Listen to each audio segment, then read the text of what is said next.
Durante décadas hemos repetido casi sin pensar que vivimos en un sistema capitalista, aunque rara vez nos detenemos a precisar qué significa exactamente esa palabra.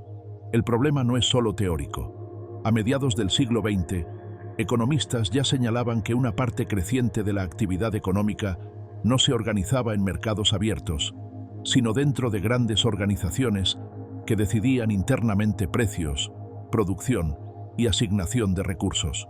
Como ha señalado Yanis Varoufakis, el término capitalismo siguió utilizándose incluso cuando las prácticas que lo habían definido comenzaron a diluirse.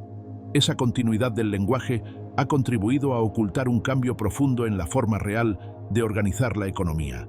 En su forma clásica, el capitalismo se organizaba alrededor del mercado. La idea era simple. Distintas empresas competían entre sí para vender productos y servicios a personas que podían comparar y elegir. De esa competencia surgían los precios. Las empresas ineficientes quedaban atrás, mientras que las que innovaban y ofrecían mejores productos prosperaban. El mercado funcionaba como un espacio abierto, donde compradores y vendedores se encontraban sin que ninguno tuviera un control absoluto sobre el intercambio. Aunque esta imagen siempre simplificó una realidad más compleja, describía bastante bien cómo operaba la economía durante el siglo XIX y gran parte del XX. Desde pequeños talleres que disputaban contratos hasta comerciantes que trabajaban con múltiples proveedores.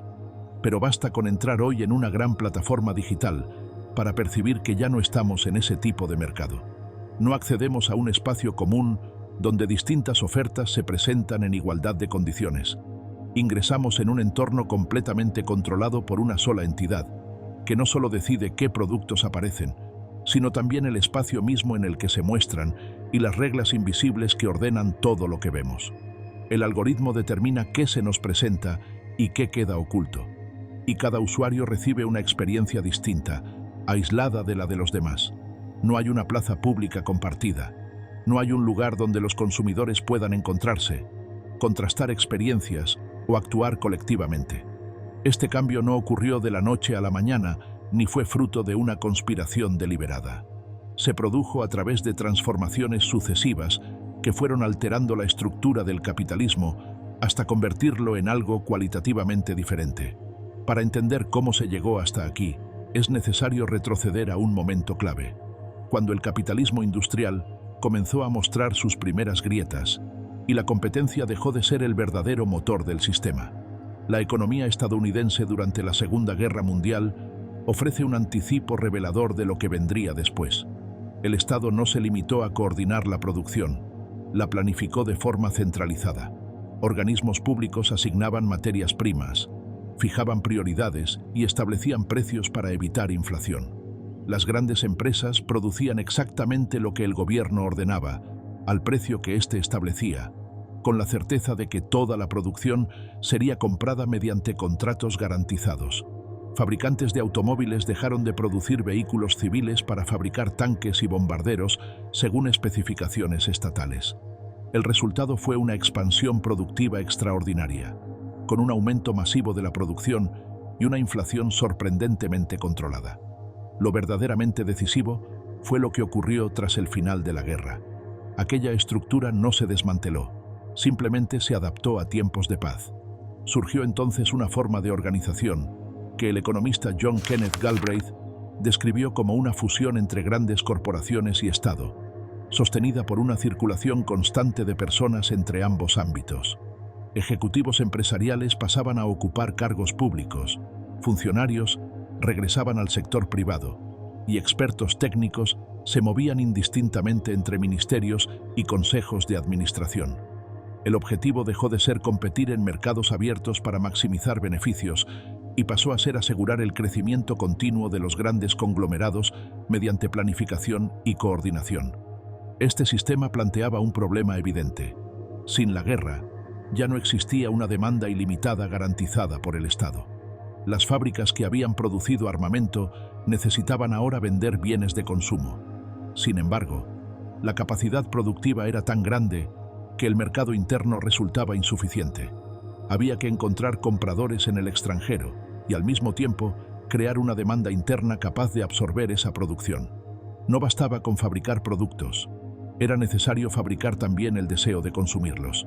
Aquí se produce una transformación cultural de enorme alcance. La publicidad ya existía, pero en las décadas posteriores a la guerra adoptó una función completamente nueva. Dejó de limitarse a informar sobre productos y comenzó a moldear deseos, aspiraciones y necesidades. Las grandes corporaciones descubrieron que podían influir directamente en lo que la población consideraba valioso, necesario o deseable. La atención de las personas se convirtió en un recurso económico central, tan importante como la fuerza de trabajo. La televisión comercial fue el instrumento perfecto para este nuevo modelo. Los programas se ofrecían gratuitamente porque el verdadero producto no era el contenido, sino la atención de los espectadores, vendida a los anunciantes. Esta lógica transformó la relación entre producción y consumo. El éxito comercial dejó de depender principalmente de la utilidad o la calidad de los bienes y pasó a estar determinado por la eficacia de las estrategias publicitarias. En oficinas alejadas de las fábricas se decidían no solo precios y presentaciones, sino también las emociones y estilos de vida asociados a cada producto. Esta forma de organización económica encerraba una paradoja histórica notable. Mientras Estados Unidos denunciaba la planificación centralizada de la Unión Soviética como una amenaza a la libertad, implementaba en su propio territorio mecanismos de planificación sorprendentemente similares. La diferencia no estaba en la lógica, sino en la forma. La planificación estadounidense mantenía la propiedad privada y operaba mediante la coordinación entre grandes corporaciones y el Estado, en lugar de un control estatal directo. Aún así, la competencia dejó de ser el principio organizador fundamental. Durante un tiempo, el sistema funcionó de manera notable.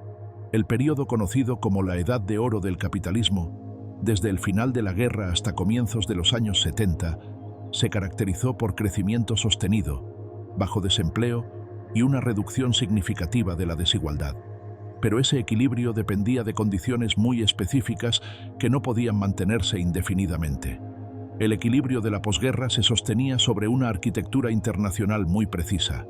En 1944, los acuerdos de Bretton Woods habían creado un sistema monetario basado en tipos de cambio fijos, donde las principales monedas se vinculaban al dólar y el dólar, a su vez, mantenía una conversión directa con el oro. Este diseño permitió reconstruir Europa y Japón tras la guerra, inyectando dólares en sus economías con la expectativa de que ese dinero regresaría a Estados Unidos en forma de compras de maquinaria, tecnología y bienes industriales.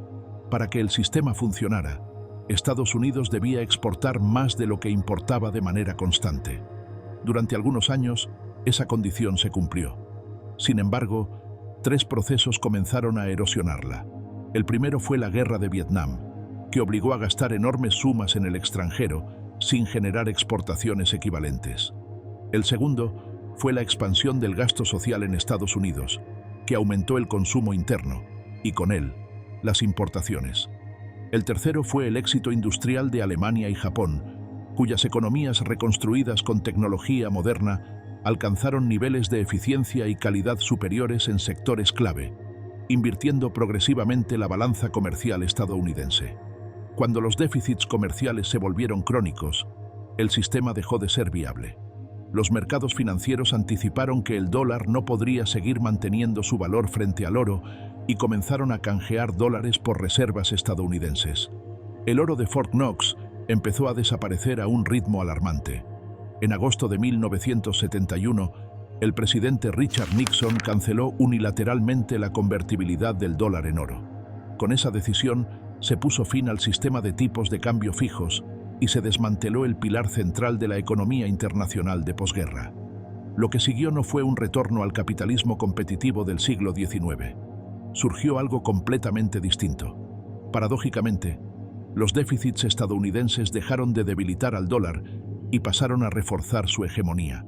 Estados Unidos comenzó a importar masivamente bienes manufacturados, pero los beneficios de esas exportaciones no permanecían en los países productores.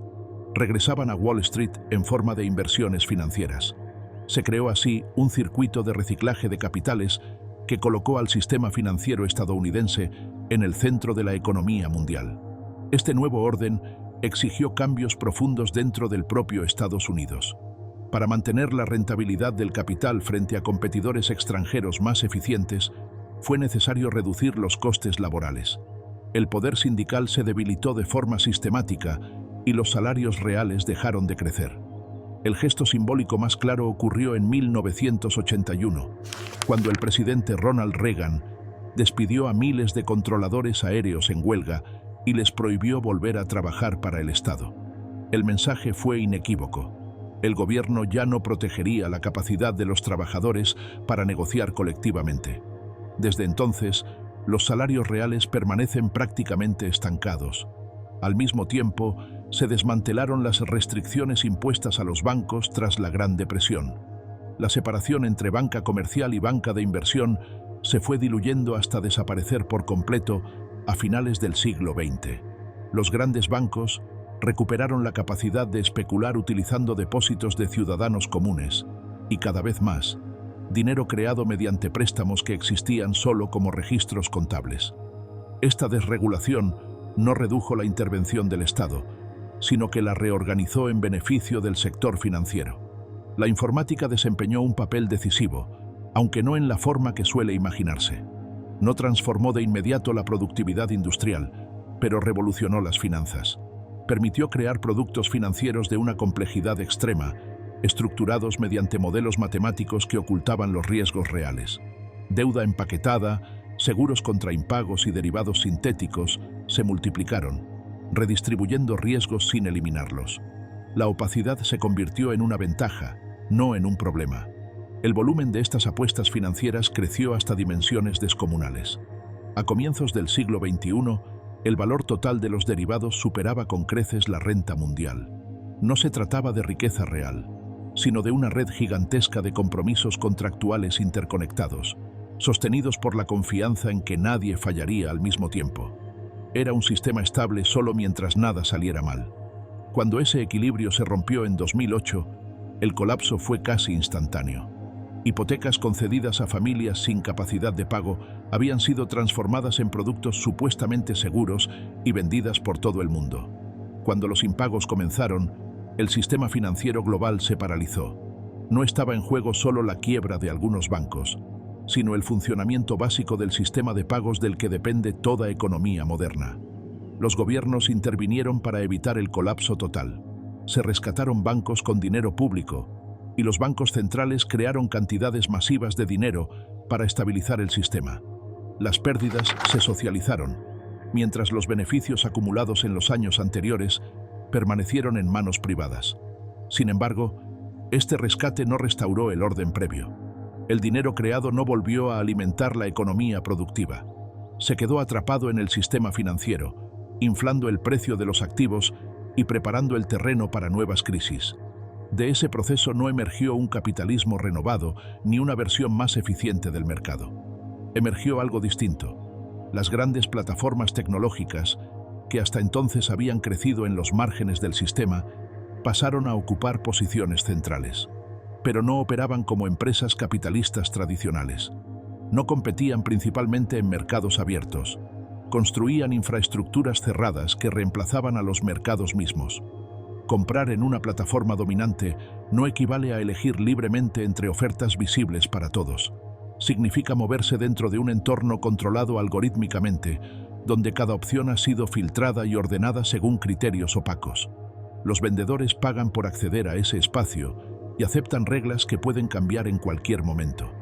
La competencia existe solo en apariencia, condicionada por decisiones que no responden a la lógica del mercado, sino al control de la infraestructura. Esto no es simplemente un monopolio. En un monopolio aún existe un espacio común donde los participantes pueden compararse y coordinarse.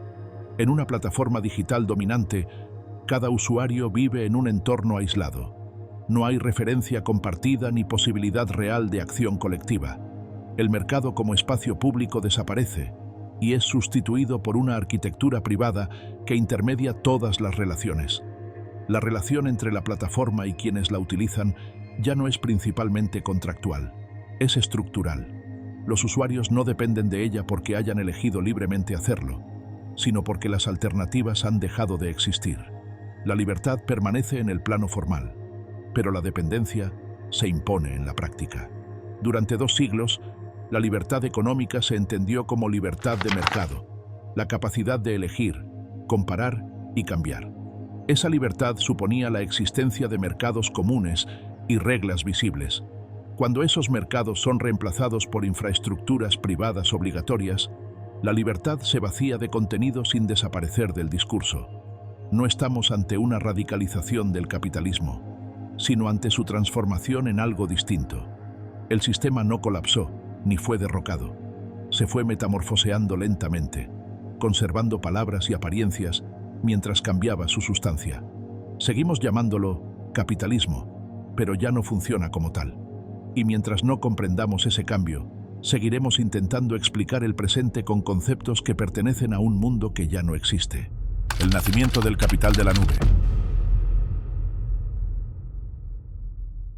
Para comprender qué ha surgido tras esta transformación, no basta con señalar que las grandes corporaciones tecnológicas son poderosas o que las plataformas digitales ocupan hoy un lugar central en la economía. Eso es visible para cualquiera. Lo verdaderamente importante es entender qué tipo de capital representan, cómo funciona su poder y por qué su aparición supone una ruptura histórica comparable a la que separó al feudalismo del capitalismo. No se trata de una evolución más dentro del mismo sistema, sino de un cambio en la lógica profunda que organiza la producción, la dependencia y el control social.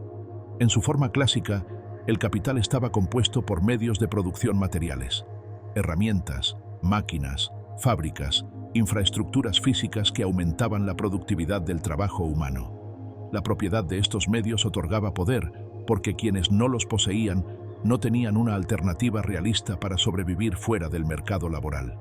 Los trabajadores, al carecer de acceso a esos recursos, se veían obligados a vender su fuerza de trabajo a cambio de un salario. Esa asimetría estructural definía las relaciones sociales del capitalismo industrial.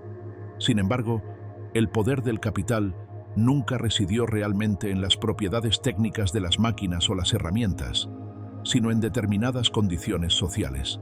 Esto quedó claro en un episodio aparentemente menor del siglo XIX. Thomas Peel, un empresario británico, emigró a Australia Occidental, llevando consigo trabajadores contratados, herramientas modernas, semillas y abundante capital financiero. Supuso que, al poseer los medios de producción, tendría autoridad sobre sus empleados. Pero ocurrió lo contrario. Los trabajadores lo abandonaron en cuanto descubrieron que podían acceder a tierras disponibles y trabajar por su cuenta. Peel se quedó con excelentes herramientas y dinero, pero sin nadie que trabajara para él. Su capital, idéntico al que tenía en Inglaterra, había perdido su poder de mando. Este episodio revela algo fundamental. El capital no domina porque las máquinas tengan una cualidad mágica, sino porque existen condiciones sociales que obligan a quienes no poseen medios de producción a trabajar para quienes sí los poseen. En Inglaterra, esas condiciones se crearon mediante los cercamientos de los siglos XVII y XVIII, que privatizaron tierras comunales y expulsaron a los campesinos, dejándolos sin alternativas. En Australia Occidental, donde la tierra era abundante, esa dependencia no existía. El capital era el mismo, pero el contexto social era distinto, y con él desaparecía su poder. La transición del feudalismo al capitalismo se apoyó precisamente en este proceso. El poder pasó de los terratenientes a los propietarios de capital, pero solo después de la destrucción violenta de los comunes, es decir, de los recursos compartidos que permitían a la población sobrevivir sin someterse al mercado laboral. Sin los cercamientos, no habría habido capitalismo, porque los trabajadores habrían conservado opciones fuera de la relación salarial. Algo profundamente similar ha ocurrido con el surgimiento del capital de nube. Antes de que este nuevo tipo de capital pudiera adquirir el poder extraordinario que hoy posee, fue necesario destruir otro común, el Internet original. Y al igual que los cercamientos de la Tierra, no fueron un proceso natural ni inevitable, sino el resultado de decisiones políticas concretas. La privatización del espacio digital fue también una elección institucional deliberada, no una consecuencia técnica inevitable. Internet nació como un proyecto público. Se desarrolló inicialmente como una red de comunicaciones financiada por el Estado, diseñada para fines militares y científicos, y gestionada a través de universidades y centros de investigación. Sus principios organizativos combinaban planificación central de objetivos con una ejecución descentralizada, cooperación académica internacional y, sobre todo, ausencia de fines comerciales. Los protocolos básicos que permitían la comunicación entre computadoras fueron creados como herramientas abiertas, gratuitas y accesibles para cualquiera que quisiera utilizarlas. Durante ese periodo, Internet funcionó realmente como un común digital. Era un recurso compartido, construido colectivamente por miles de investigadores, programadores y usuarios, sin propietarios exclusivos ni barreras de acceso. Nadie poseía los protocolos fundamentales, del mismo modo que nadie posee el lenguaje matemático o el aire que respiramos. El uso de ese recurso por una persona no impedía su uso por otras. Pero ese común digital solo pudo existir bajo determinadas condiciones políticas e ideológicas. Cuando el orden de posguerra comenzó a desmantelarse, cuando el sistema económico cambió de orientación y la lógica de la privatización se impuso como principio dominante, Internet quedó expuesto a fuerzas que ya no lo veían como un espacio compartido, sino como una oportunidad extraordinaria para la acumulación privada. La transformación decisiva no fue tecnológica, sino política. El Estado tomó decisiones que facilitaron la apropiación privada del espacio digital. La más importante fue la negativa a proporcionar a la ciudadanía una identidad digital pública y verificable.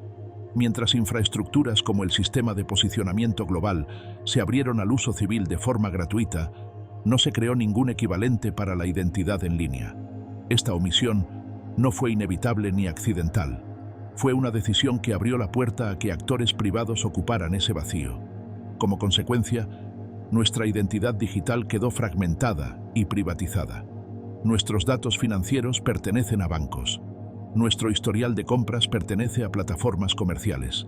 Nuestras relaciones sociales pertenecen a redes privadas.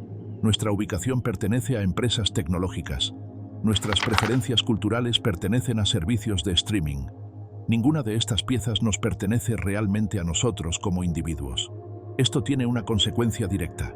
Para existir y actuar en el espacio digital, debemos ceder partes de nuestra identidad a corporaciones privadas, aceptando condiciones que no negociamos y que pueden cambiarse en cualquier momento. No podemos demostrar quiénes somos en Internet sin pasar por intermediarios privados. Esta dependencia estructural es el cimiento sobre el que se levanta el poder del capital de nube. Un ejemplo claro de esta situación es el uso cotidiano de sistemas de identificación, como Google Account o Apple ID. A través de una sola cuenta privada, millones de personas acceden a su correo electrónico, guardan archivos, consultan calendarios, utilizan mapas, instalan aplicaciones y realizan tareas básicas para trabajar y relacionarse. Esa identidad no sirve solo para confirmar quién es el usuario, sino que reúne información acumulada durante años, búsquedas realizadas, lugares visitados, contactos, compras y hábitos de uso. Perder el acceso a esa cuenta, por un bloqueo automático, un fallo del sistema o un cambio en las condiciones, significa quedar fuera de muchas funciones esenciales del entorno digital, sin que exista una alternativa pública que permita recuperar o trasladar esa identidad a otro sistema. Sobre esta base de dependencia estructural se levantó el núcleo del nuevo capital.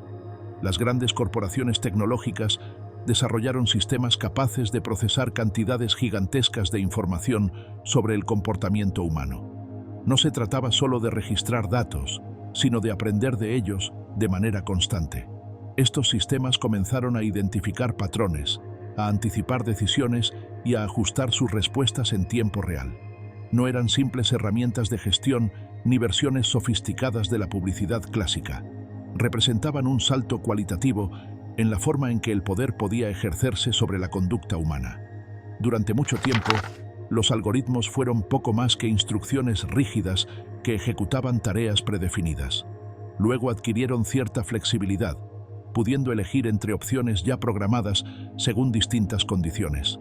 La ruptura decisiva llegó cuando comenzaron a evaluarse a sí mismos, a aprender de sus propios resultados y a modificarse en función de recompensas y penalizaciones. Estos sistemas ya no solo ejecutaban órdenes humanas, sino que ajustaban sus estrategias de forma autónoma, procesando volúmenes de información imposibles de manejar por cualquier persona o institución tradicional. Aunque no piensan ni comprenden, estos algoritmos producen efectos que, vistos desde fuera, se asemejan a la acción intencional. Persiguen objetivos, prueban caminos, descartan estrategias y optimizan resultados. Y lo más importante es que esos resultados incluyen la capacidad de influir de manera sistemática en el comportamiento de millones de personas al mismo tiempo. No mediante órdenes explícitas, sino mediante la configuración silenciosa del entorno en el que se toman decisiones. El mecanismo funciona como un circuito continuo de retroalimentación. El sistema selecciona qué contenidos mostrar, qué opciones destacar y qué estímulos presentar, buscando captar atención y provocar respuestas. Cada reacción, un clic, una compra, una pausa más larga, una interacción, alimenta nuevos datos. Con ellos, el sistema aprende qué funciona mejor para cada individuo y ajusta su comportamiento. Pero, al mismo tiempo, ese proceso también nos transforma a nosotros. Nos acostumbramos a ciertos ritmos, a determinadas formas de información, a expectativas que el propio sistema ha ayudado a crear. Este proceso es radicalmente distinto de la publicidad tradicional. En el pasado, los mensajes se lanzaban de forma masiva desde fuera, intentando imponer deseos mediante repetición y persuasión visible. Era posible reconocer la influencia y, al menos en parte, resistirla. En cambio, los sistemas actuales no imponen desde el exterior. Actúan desde dentro, adaptándose a cada persona y presentándose como ayuda, recomendación o descubrimiento personal. La influencia se experimenta como elección libre. Cuando una plataforma recomienda una canción que encaja perfectamente con nuestros gustos, cuando sugiere un producto que realmente necesitábamos o nos guía por una ruta más eficiente, la experiencia es positiva y genuina. El servicio funciona. Pero, al mismo tiempo, estamos siendo entrenados para confiar en ese sistema, para delegar decisiones y para aceptar su criterio como superior al propio. Poco a poco, la exploración autónoma se vuelve innecesaria y hasta incómoda. Con el tiempo, no solo dejamos de decidir por nosotros mismos en ciertos ámbitos, sino que dejamos de querer hacerlo. ¿Para qué buscar, comparar o dudar si el sistema ya ha seleccionado lo que encaja con nuestras preferencias? El problema es que esas preferencias no son independientes. Han sido moldeadas por el mismo proceso que ahora las satisface. El círculo se cierra. Entrenamos al sistema con nuestros datos y el sistema nos entrena a nosotros para responder mejor a sus estímulos, convergiendo ambos hacia patrones que maximizan los objetivos de quienes controlan la infraestructura. Este poder de modificación conductual constituye el corazón del capital de nube, pero su rasgo más decisivo es la forma en que se reproduce. El capital industrial se expandía mediante trabajo asalariado. Los trabajadores producían bienes que se vendían en mercados y los beneficios se reinvertían en más producción. Este ciclo requería salarios, contratos y compradores independientes que decidían si adquirir o no lo producido. El capital de nube funciona de manera completamente distinta. No necesita trabajo asalariado en sentido clásico ni mercados competitivos para reproducirse. Se expande mediante nuestro trabajo no remunerado como usuarios. Cada publicación, cada imagen compartida, cada reseña escrita, cada desplazamiento registrado, cada interacción cotidiana genera datos que incrementan su valor. No hay salario, no hay contrato y no hay reconocimiento de que se esté realizando trabajo alguno. Las empresas tecnológicas emplean trabajadores cualificados que reciben sueldos, pero estos representan una fracción mínima del trabajo total que sostiene el sistema. La mayor parte del valor no la producen empleados, sino miles de millones de personas que participan gratuitamente creyendo que simplemente usan un servicio. Esta asimetría no es un detalle contable. Marca una ruptura histórica en la forma de acumulación. Estamos ante una transformación comparable al nacimiento del capitalismo. Si aquel sistema se definió por separar a los productores de los medios de producción y obligarlos a vender su trabajo, el sistema actual reintegra producción y vida cotidiana, pero bajo condiciones profundamente desiguales. Producimos valor continuamente, pero no controlamos los medios con los que lo hacemos, ni recibimos compensación alguna. Nuestra actividad diaria se convierte directamente en materia prima económica. En este nuevo orden somos, al mismo tiempo, productores y productos. Generamos datos, contenidos e interacciones que constituyen el capital de nube, y a la vez somos los comportamientos que ese capital vende, moldea y optimiza para terceros. La frontera entre trabajar y vivir se disuelve. Ya no hay un espacio claramente separado donde termina la producción y comienza la vida privada. Además, la relación que nos une a los propietarios de estas infraestructuras no es contractual. No existe un acuerdo laboral que pueda renegociarse. Existe una dependencia estructural respecto a sistemas privados que se han vuelto indispensables para funciones básicas. Para comunicarnos, informarnos, comprar, trabajar o participar culturalmente, necesitamos pasar por plataformas que no controlamos y cuyas reglas no decidimos. Estas funciones podrían organizarse mediante herramientas abiertas y comunes, como ocurrió en los primeros años de Internet. Pero los cercamientos digitales las han privatizado deliberadamente. No porque no existan alternativas técnicas, sino porque las decisiones políticas y económicas concentraron usuarios, inversiones y atención en plataformas privadas hasta crear efectos de red que hacen casi imposible abandonarlas de forma individual o colectiva. Los efectos de red convierten a estas plataformas en algo muy distinto de una empresa común. Su valor no reside principalmente en la tecnología que utilizan, sino en la red humana que concentran. Una red social vale porque allí están las personas con las que nos comunicamos. Un servicio digital vale porque es donde ocurre la actividad relevante. Abandonarlo implica perder acceso a esa red, no simplemente cambiar de proveedor. El valor está en la red, pero la red ha sido capturada por propietarios privados. Migrarla requeriría una coordinación colectiva masiva que las propias plataformas hacen casi imposible mediante la fragmentación y el aislamiento de los usuarios. Esta estructura se parece mucho más al feudalismo que al capitalismo clásico. Los señores feudales no dominaban porque poseyeran herramientas superiores, sino porque controlaban la tierra, condición indispensable para la supervivencia. Los campesinos tenían conocimientos y utensilios, pero carecían de acceso autónomo al recurso que hacía posible su vida. No estaban vinculados por contratos laborales, sino por dependencia estructural. La tierra no era un mercado abierto, era una infraestructura controlada.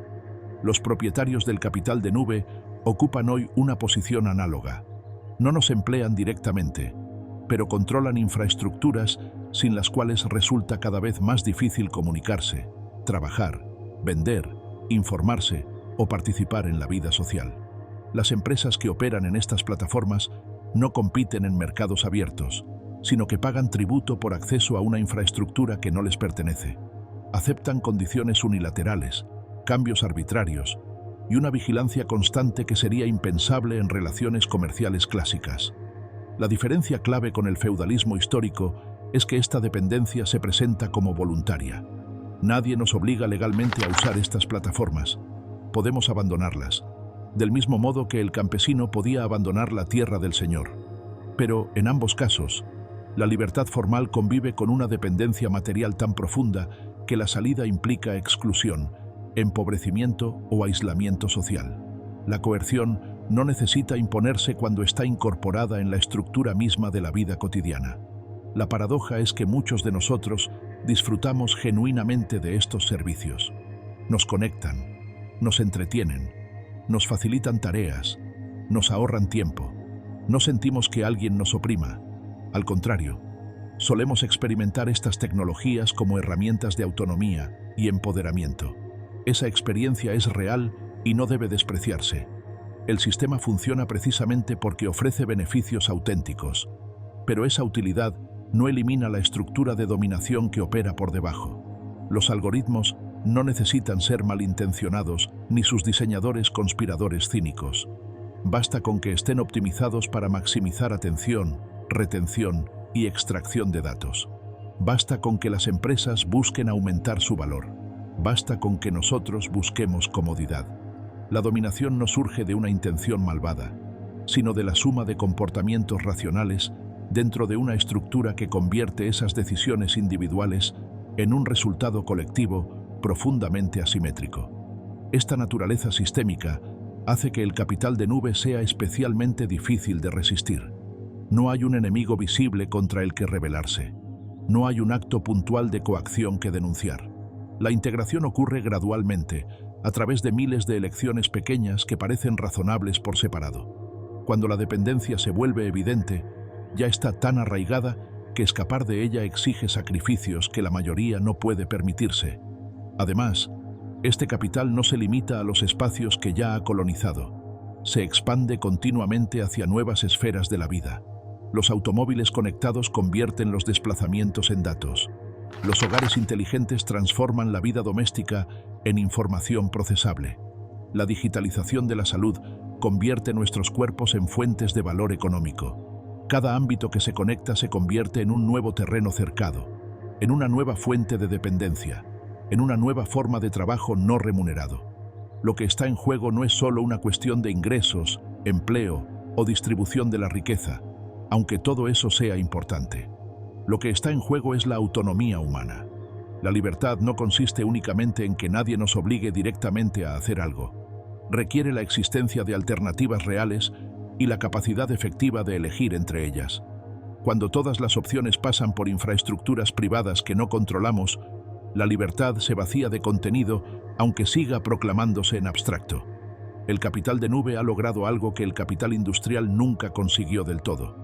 Ha integrado la vida social completa en circuitos de acumulación privada sin necesidad de contratos explícitos ni coerción visible.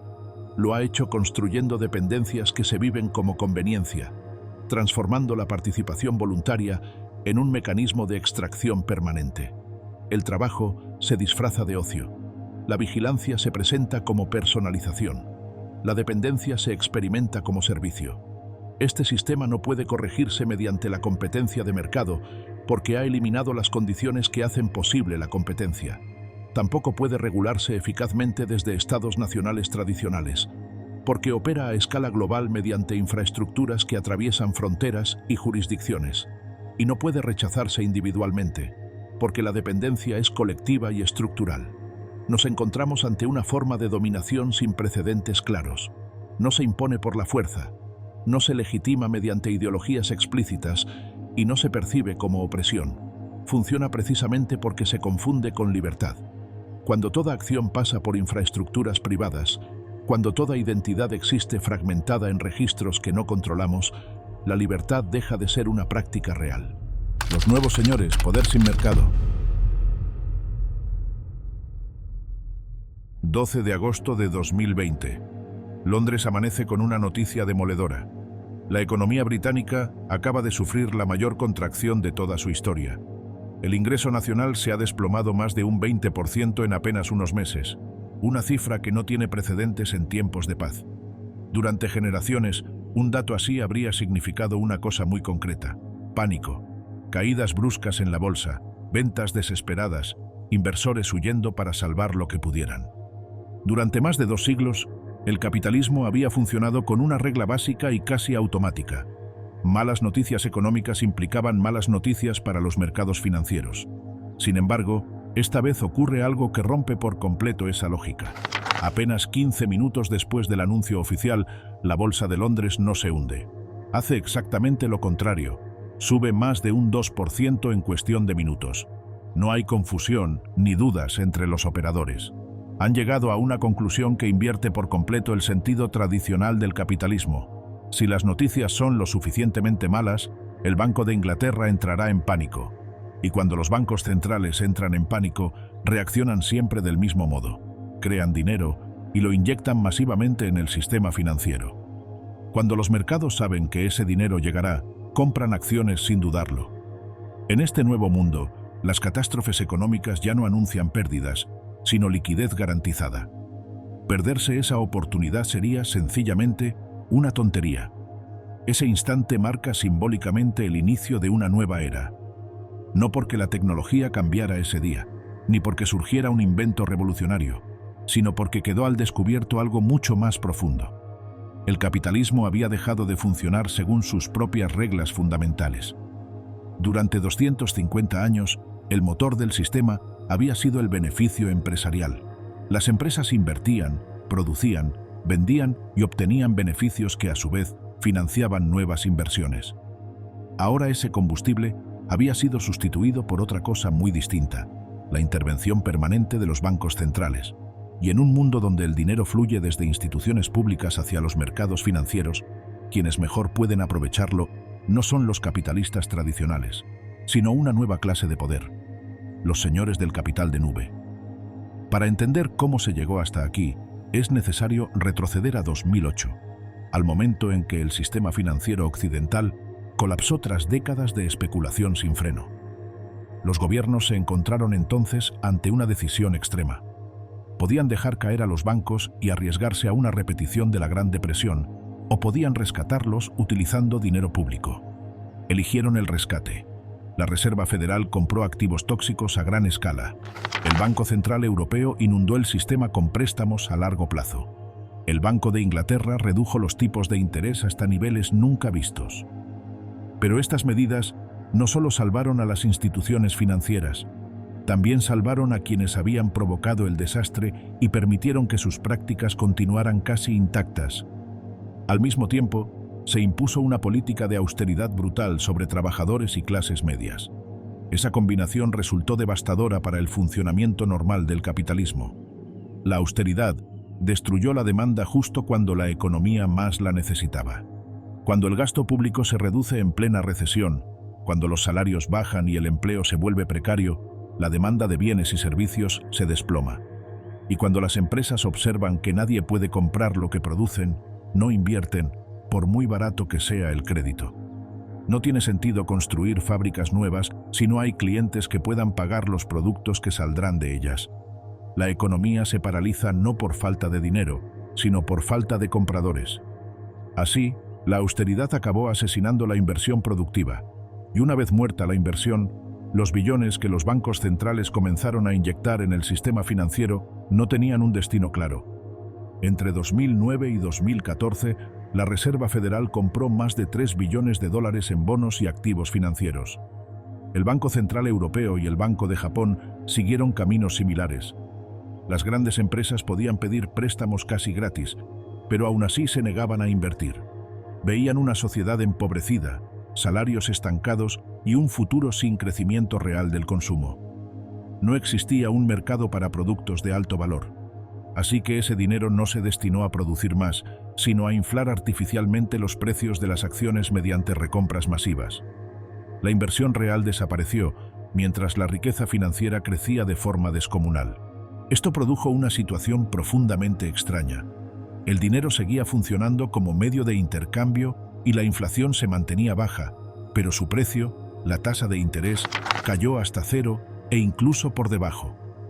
A partir de 2016, varios de los principales bancos centrales del mundo operaban con tipos de interés negativos.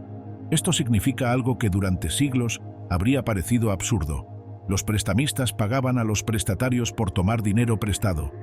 El dinero se había transformado en una especie de residuo incómodo que costaba almacenar, algo que había que colocar en algún sitio a cualquier precio.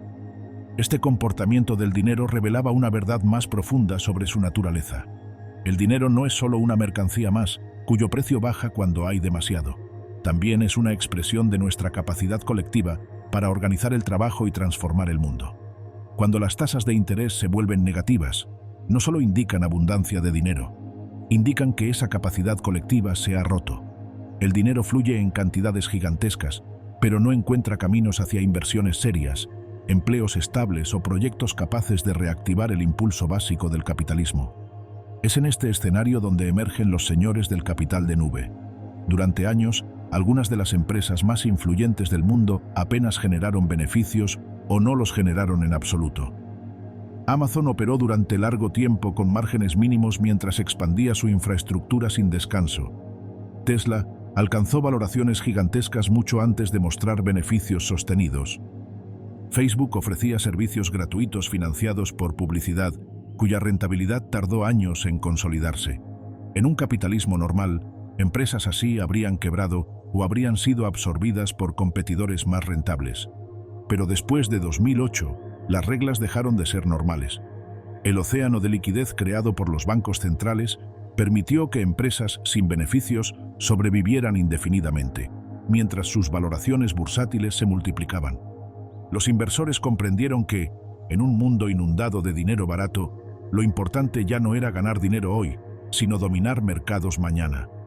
Controlar infraestructuras digitales esenciales se volvió más valioso que cualquier balance positivo. La promesa de rentas futuras ilimitadas sustituyó al beneficio presente. Aquí aparece una distinción clave para entender este nuevo sistema: la diferencia entre beneficio y renta. El beneficio surge de producir bienes o servicios y venderlos en mercados competitivos. Obliga a innovar, a reducir costes y a convencer a consumidores que siempre pueden elegir otra opción. La renta, en cambio, no depende de competir, sino de controlar algo de lo que otros dependen. Quien controla ese recurso puede cobrar simplemente por permitir el acceso. No necesita mejorar ni convencer. Basta con mantener el control. Los señores del capital de nube han trasladado esta lógica al espacio digital. No necesitan beneficios inmediatos mientras construyen plataformas de las que millones de personas y empresas dependen para trabajar, vender, comunicarse o simplemente existir en el mundo digital. Una vez que ese control está asegurado, la extracción de renta se vuelve automática. El mercado deja de ser un espacio de competencia y se transforma en un sistema de dependencia estructural donde la libertad formal convive con una coerción silenciosa pero constante. Una vez consolidado el control, la extracción de renta se vuelve casi invisible. Pensemos en el pequeño vendedor que opera a través de una gran plataforma digital. Sobre el papel, dirige un negocio independiente y elige libremente utilizar ese servicio. En la práctica, esa libertad es puramente formal. La plataforma concentra tal volumen de compradores que vender fuera de ella equivale a desaparecer.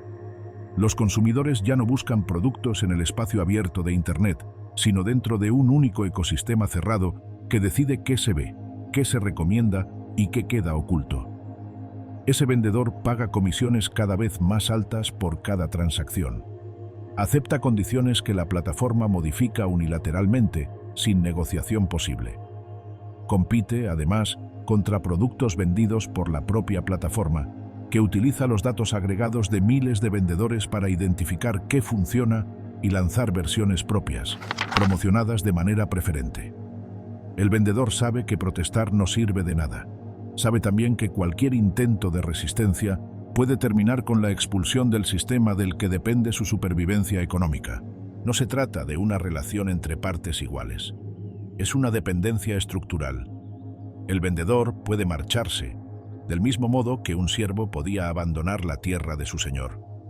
Pero hacerlo implica perder el acceso al medio que permite ganarse la vida. La libertad existe en el plano legal, pero la coerción opera en el plano material. El mercado, en su sentido clásico, ha dejado de existir. Los consumidores viven una experiencia muy parecida. Usan estas plataformas como si fueran elecciones libres que simplifican la vida cotidiana. Y en muchos aspectos lo hacen.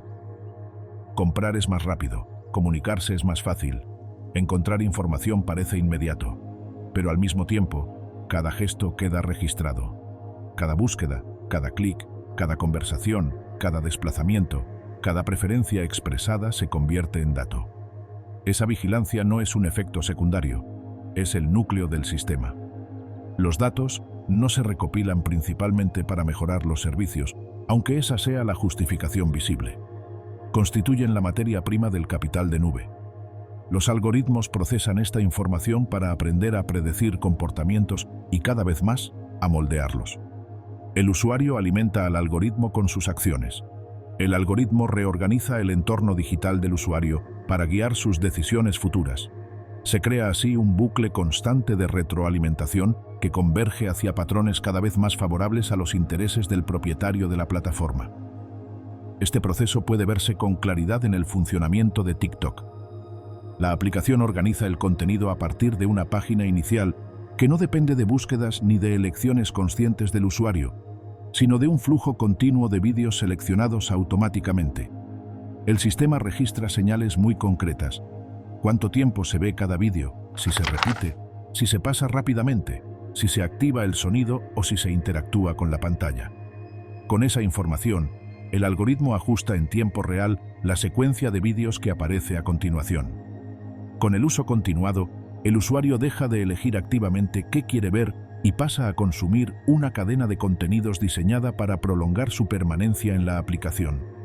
Lo decisivo es que este sistema se reproduce gracias a una forma de trabajo masivo que no recibe salario ni reconocimiento. Cada publicación en redes sociales, cada fotografía subida, cada comentario, cada reseña, cada búsqueda, cada movimiento registrado, es trabajo que incrementa el valor del capital de nube. Sin embargo, ese trabajo no se paga, no se contabiliza y ni siquiera se percibe como tal. Miles de millones de personas trabajan a diario sin saber que lo hacen, convencidas de que simplemente están usando servicios gratuitos. La diferencia con las empresas tradicionales es abismal. En la economía industrial, los salarios representan la mayor parte de los costes. En el capital de nube, los salarios son una fracción mínima de los ingresos. No porque estas empresas sean milagrosamente eficientes, sino porque el grueso del trabajo lo realizan usuarios que no figuran en ninguna nómina. El sistema convierte la vida cotidiana en una fuente continua de valor económico, mientras presenta esa extracción como entretenimiento, comodidad o conexión social. Esta estructura ha permitido una acumulación de riqueza sin precedentes históricos. En apenas una década, la riqueza de los principales propietarios de capital de nube se multiplicó de forma exponencial. Ese enriquecimiento no fue el resultado de beneficios extraordinarios obtenidos vendiendo productos, sino de valoraciones bursátiles infladas por un sistema financiero saturado de liquidez creada por bancos centrales. El dinero buscaba desesperadamente un lugar donde colocarse y lo encontró en estas plataformas dominantes. Con esas valoraciones infladas como garantía, los señores del capital de nube accedieron a préstamos gigantescos que utilizaron para expandir aún más su poder. Compraron competidores potenciales antes de que se volvieran una amenaza. Se extendieron a sectores vecinos, cerrando el paso a cualquier alternativa futura. Invirtieron en tecnologías como inteligencia artificial, robótica o computación avanzada, no solo para innovar, sino para reforzar su control estructural sobre mercados y sociedades enteras. Mientras tanto, las grandes corporaciones industriales comenzaron a deteriorarse. Empresas emblemáticas perdieron valor, sectores enteros quedaron obsoletos y el comercio tradicional se vació a medida que las plataformas digitales absorbían cuota de mercado. Incluso los bancos, pilares históricos del capitalismo, descubrieron que las empresas tecnológicas podían ofrecer servicios financieros con ventajas imposibles de igualar, gracias al control de datos y a su relación directa con los usuarios. Pero el cambio fue más profundo que una simple sustitución de empresas viejas por nuevas. El beneficio dejó de ser el motor central del sistema. Durante más de 2 siglos, la teoría económica dominante había sostenido que la búsqueda de beneficios impulsaba la innovación y el progreso social. Para ganar dinero, las empresas debían competir, mejorar productos y reducir precios. Esa lógica conectaba el interés privado con un cierto beneficio colectivo.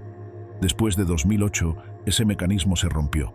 El beneficio siguió existiendo como objetivo individual, pero dejó de ser necesario para acumular capital. Los bancos centrales ocuparon su lugar como fuente principal de financiación. En este nuevo entorno, prosperaron no quienes producían mejor, sino quienes lograban mayor capacidad de extracción de rentas mediante el control de infraestructuras esenciales. El poder sustituyó a la competencia como criterio de éxito.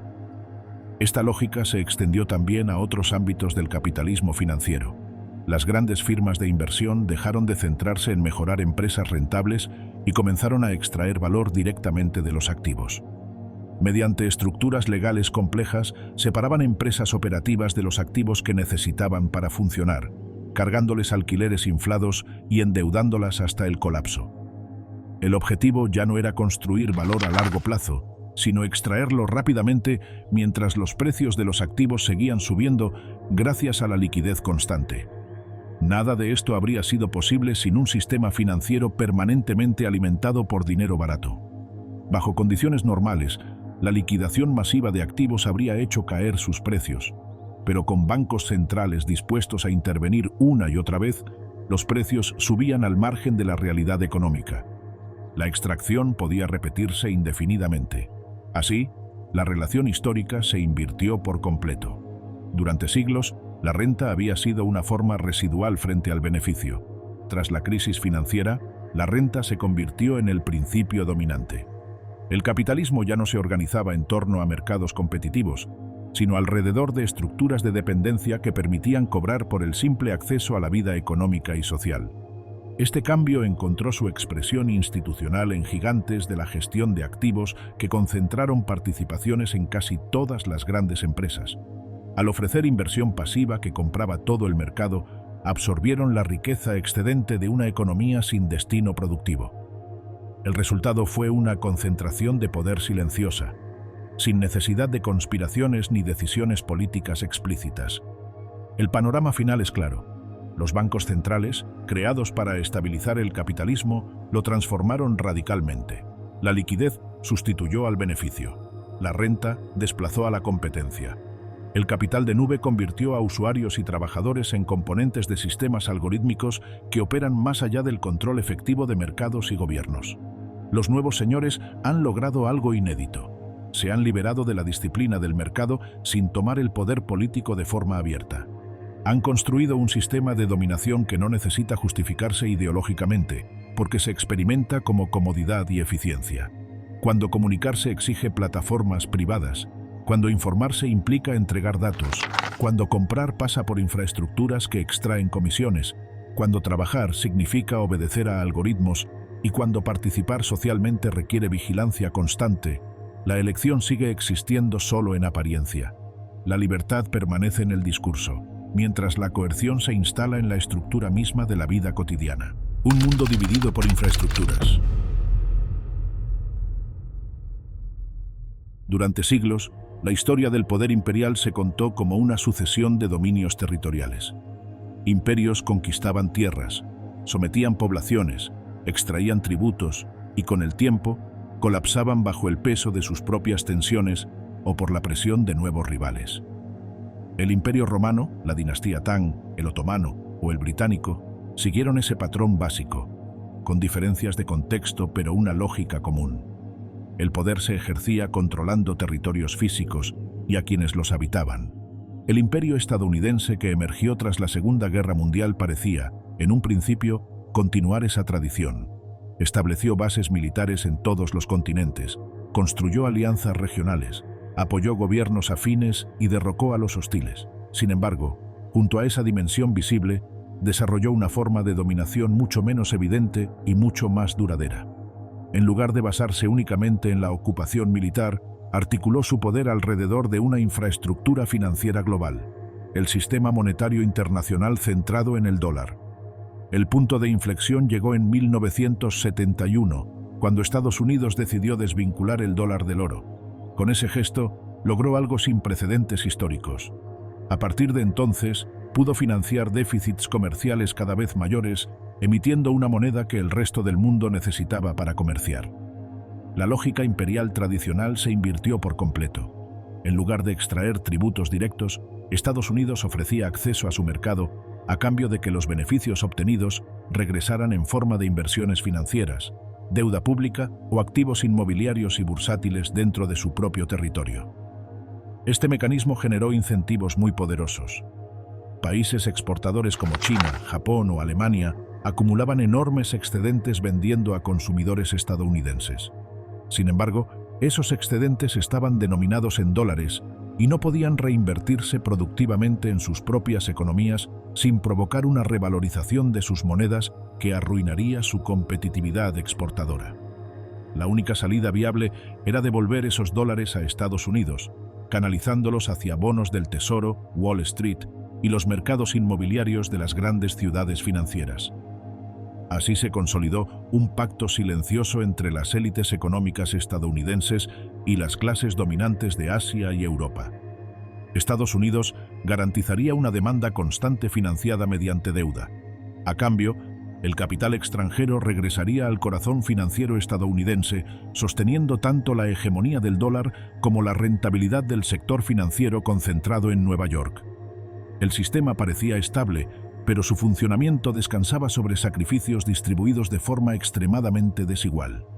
Los trabajadores estadounidenses fueron quienes pagaron una parte central de ese coste.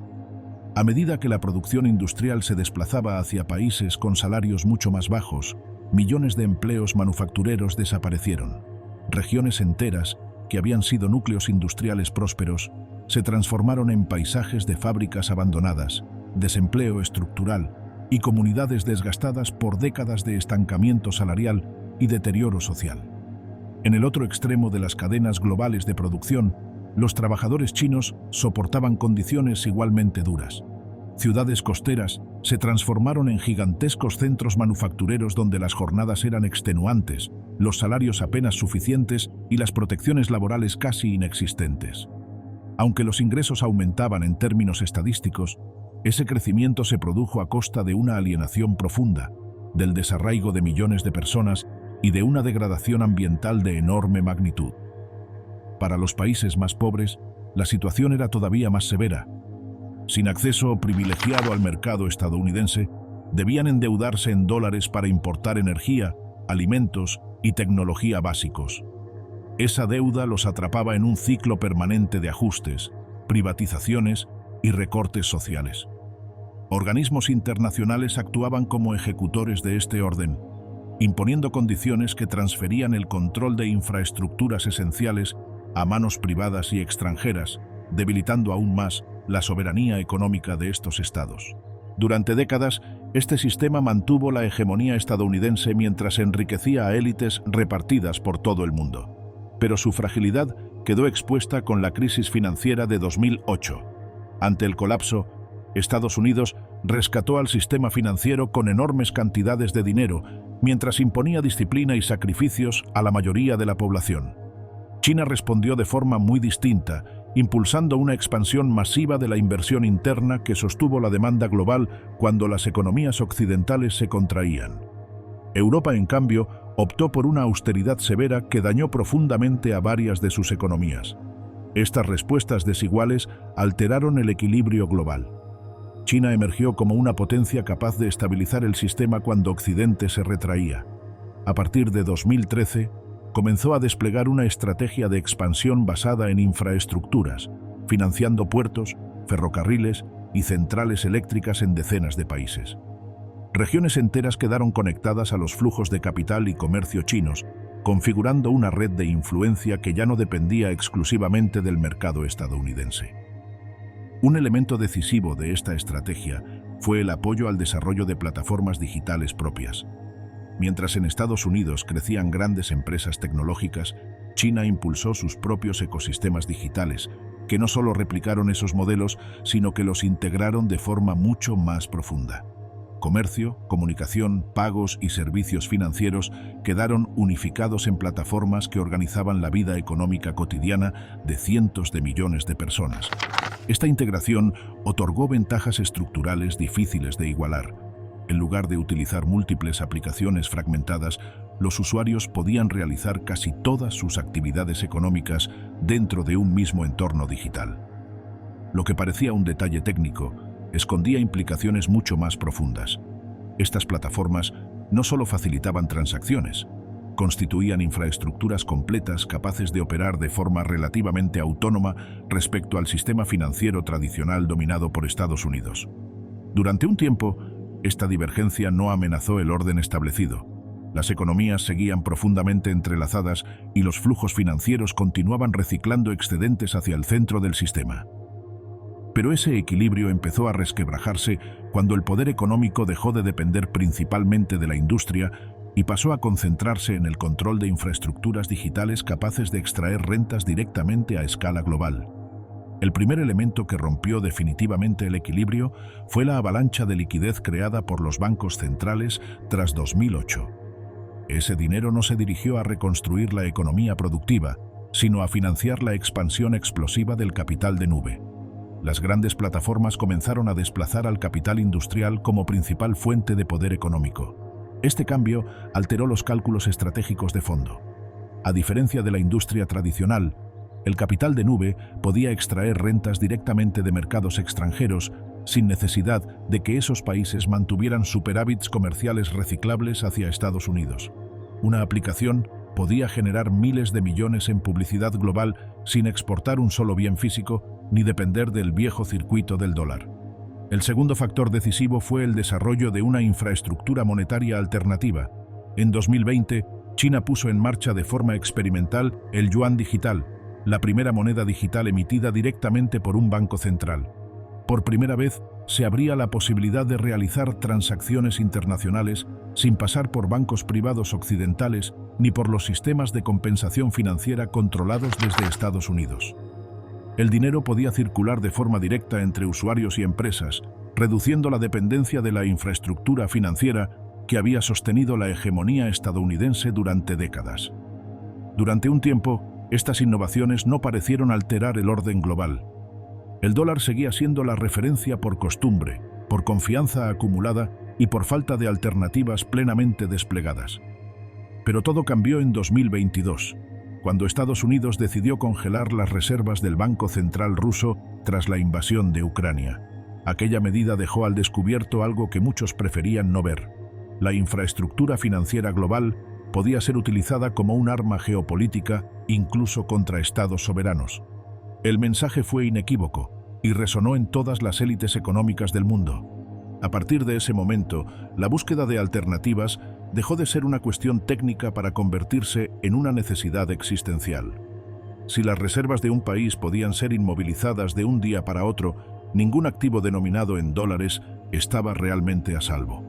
Sistemas de pago alternativos y monedas digitales soberanas comenzaron a percibirse como refugios potenciales frente a un poder financiero capaz de castigar sin recurrir a la guerra. Casi al mismo tiempo, Estados Unidos intensificó su ofensiva tecnológica. Se impusieron restricciones severas a la exportación de semiconductores avanzados y de la maquinaria necesaria para fabricarlos, no solo a empresas estadounidenses, sino también a compañías de países aliados. El objetivo declarado era frenar el desarrollo tecnológico chino en áreas clave como la inteligencia artificial. En la práctica, se trataba de impedir que el capital de nube chino alcanzara una autonomía que le permitiera escapar de la dependencia estructural del sistema dominado por el dólar. La respuesta china fue coherente con esa lectura. Si el acceso a la tecnología occidental iba a cerrarse, la única opción era acelerar la construcción de una infraestructura propia. Se incrementaron las inversiones masivas en desarrollo tecnológico interno, se reforzaron los ecosistemas digitales nacionales y se promovió activamente el uso de sistemas de pago y monedas digitales chinas en el comercio internacional. El mundo comenzó así a fragmentarse en dos grandes esferas de influencia, no definidas por fronteras físicas, sino por infraestructuras digitales. Esta fragmentación no se manifiesta como una división limpia y ordenada. Un mismo país, una empresa o incluso una persona puede operar simultáneamente dentro de ambos ecosistemas, pero esa convivencia se vuelve cada vez más difícil a medida que ambas potencias exigen lealtades exclusivas. Estados Unidos presiona a sus aliados para que limiten el uso de tecnologías chinas. China, por su parte, condiciona inversiones y financiación a la adopción de sus propias infraestructuras. La ambigüedad deja de ser tolerable y la presión para elegir bando se intensifica. Europa encarna de forma especialmente clara esta parálisis. Depende económicamente del comercio con China, tecnológicamente de plataformas estadounidenses, financieramente del sistema del dólar y militarmente de la protección norteamericana. Esta dependencia múltiple reduce su margen de maniobra casi a cero. Cada decisión implica contrariar a uno de los polos de poder. Incapaz de construir infraestructuras digitales propias a escala suficiente, Europa oscila entre ambos imperios sin convertirse en una fuerza autónoma. Para el sur global, las opciones son todavía más duras. Muchos países necesitan desesperadamente inversiones en energía, transporte y comunicaciones.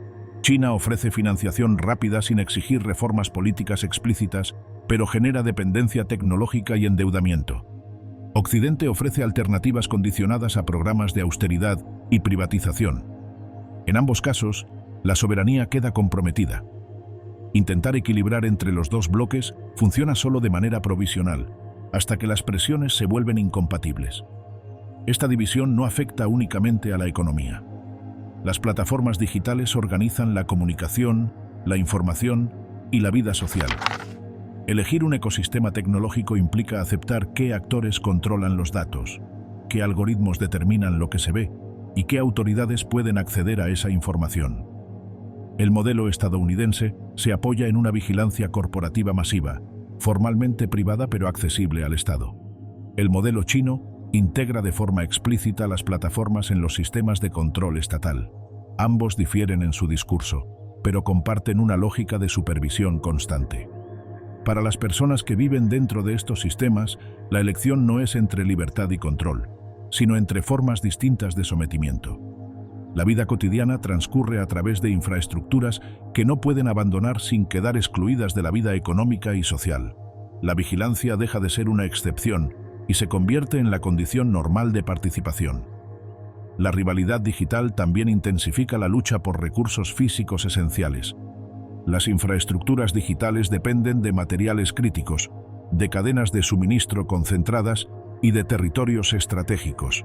El control de estos elementos se vuelve tan importante como el control de datos y algoritmos. Conflictos latentes se superponen así con la competencia tecnológica, aumentando el riesgo de confrontaciones más amplias. Más allá del riesgo de guerra abierta, esta fragmentación debilita la capacidad de cooperación global. Problemas como el cambio climático, las pandemias o las crisis financieras requieren coordinación entre las principales potencias. Pero la desconfianza estructural convierte cada iniciativa en un campo de competencia. Incluso los esfuerzos destinados a proteger el planeta o la salud pública quedan atrapados en la lógica de bloques rivales. En este contexto, la democracia enfrenta un desafío profundo. Las decisiones que moldean la vida cotidiana ya no se toman en espacios sujetos a control democrático, sino en infraestructuras gestionadas por corporaciones o estados extranjeros. Los gobiernos electos descubren que no pueden regular eficazmente aquello de lo que dependen sus propias sociedades. La soberanía formal persiste, pero el poder real se desplaza hacia sistemas que operan más allá del alcance de la política tradicional. No estamos ante un simple reajuste del orden internacional. Estamos presenciando la formación de un mundo dividido en feudos digitales, donde el control de infraestructuras sustituye al control de territorios. Dos grandes imperios concentran una capacidad de poder sin precedentes, mientras el resto de la humanidad queda atrapada entre ellos, obligada a adaptarse a sistemas que no ha elegido.